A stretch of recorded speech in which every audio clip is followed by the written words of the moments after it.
Hvad så alle sammen? Jeg ved godt, Midaj ikke er her i dag. Jeg har overtaget hans plads. Jeg gider ikke spille i dag, desværre. Så nu er det mig, Elvis, der overtager pladsen. For i dag i så fald. Og jeg vil gerne byde velkommen til Mythbusteren. Hold da op. Au. Årstart, hva'? Hej guys. I dag skal vi vide, hvordan man laver en sniper. Fordi jeg så på sådan en flot TikTok, at man kunne lave en sniper i Animal Company. Så det skal vi teste i dag. Okay, fedt fundet på. Kom, nu skal det.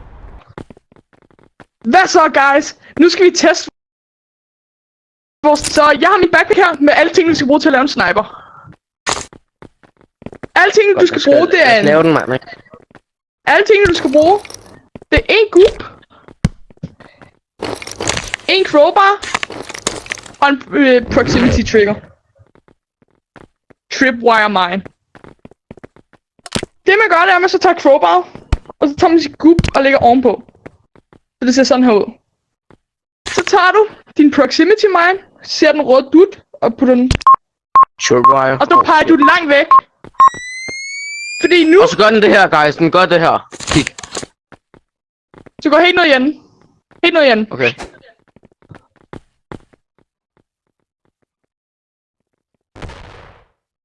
Så kan man skyde den direkte.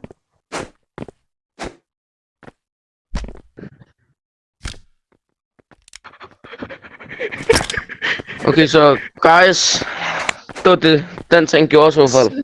Gjorde lidt Så ondt, det kan jeg godt være ærlig at sige. Så midten, den er busted.